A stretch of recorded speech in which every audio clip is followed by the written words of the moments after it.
ये स्लोगन है यमन के हूथी रेबल्स का।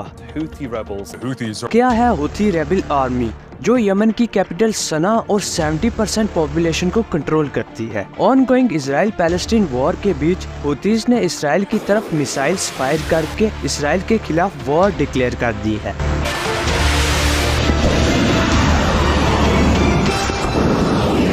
Currently, Houthis in Yemen supposed to be the greatest security threat to Saudi Arabia और Houthis को Iran का खुला सपोर्ट है। अब सवाल ये खड़े होते हैं कि हूथी रेबल ग्रुप कब और कैसे बना, आखिर कैसे पहाड़ों से निकलकर हूथीज ने यमन पर कंट्रोल कर लिया और ईरान हूथीज को क्यों सपोर्ट करता है, जानेंगे आज की इस वीडियो में।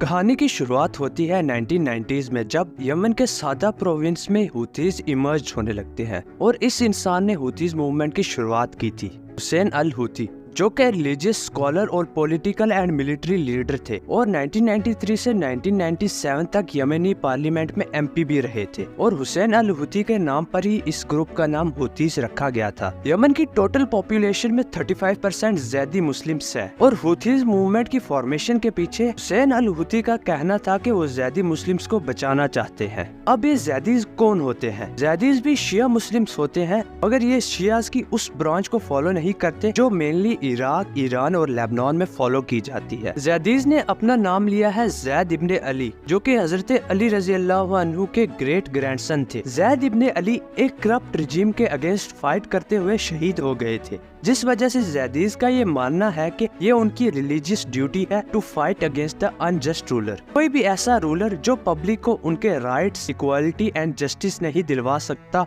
और करप्शन वगैरह में इंडल्ज होता है, उसको अनजस्ट रूलर कहा जाता है। हूथीज के अकॉर्डिंग उस वक्त यमन के जो रूलर थे अली अब्दुल्ला सालेह, वो एक अनजस्ट रूलर थे। लेट 1980s में यमन की गवर्नमेंट की सपोर्ट से Saudi funded Salafi institutes north of Yemen में एस्टेब्लिश होने लगते हैं, जिसके बाद ज़ैदीज को ऐसा लगने लगता है कि गवर्नमेंट उनको इग्नोर कर रही है। हूथी मूवमेंट बनने के पीछे का रीजन ये भी था, उस वक्त यमन में यूएस का इन्फ्लुएंस काफी बढ़ रहा था और ज़ैदीज यूएस और इसराइल से काफी नफरत करते थे, जो कि आज भी उनके स्लोगन में दिखता है। लसना मुस्तअद्दीन अन नरा अनफुसना जुनूदन लिअमरीका, लसना मुस्तअद्दीन अन नरा अल-यहूद यअबथून फिल बिलाद अल-इस्लामिय्यह हुना व हुना फनस्कुत वथिकू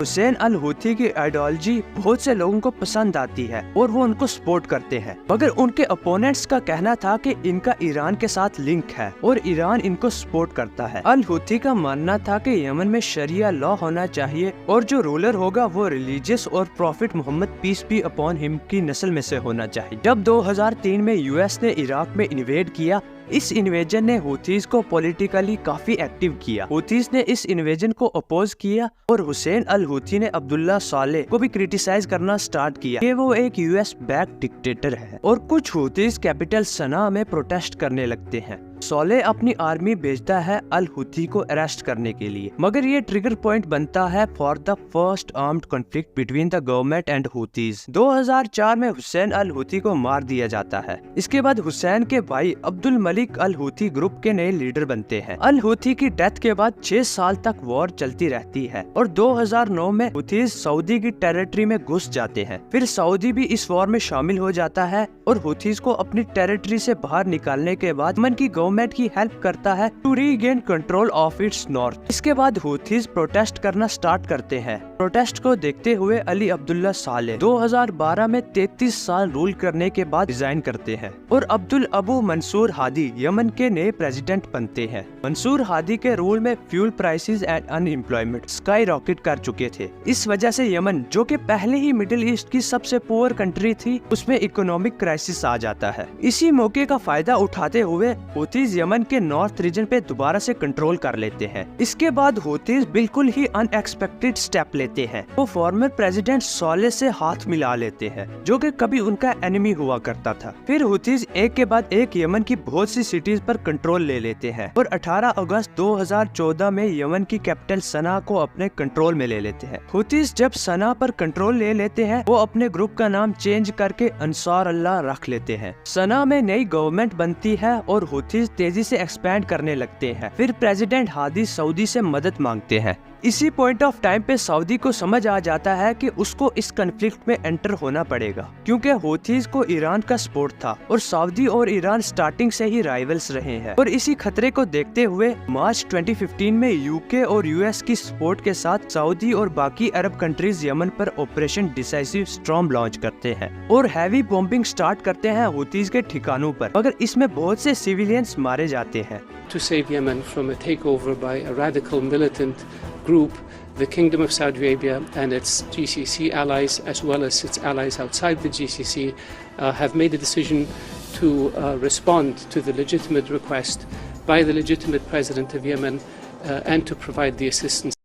यमन जो कि पहले ही बहुत गरीब था, ये कंट्रीज और हुथीज मिलकर उसको और एक्सप्लॉइट करते हैं और यूएन के according it is now the largest humanitarian crisis in the world. Human right organisations accused both the Houthis and Saudi allies for the crime against humanity, including the targeting of civilian areas, hospitals and schools. ये operation शुरू किया गया था ताकि Yemen की government को वापस से कंट्रोल दिलाया जा सके जहाँ पर हुथीज का कंट्रोल है, मगर ये ऑपरेशन फेल हो जाता है। दिसंबर 2017 में सौलेह हुथीज से अपने रिलेशन तोड़कर सऊदी के साथ हाथ मिलाने की बात करते हैं।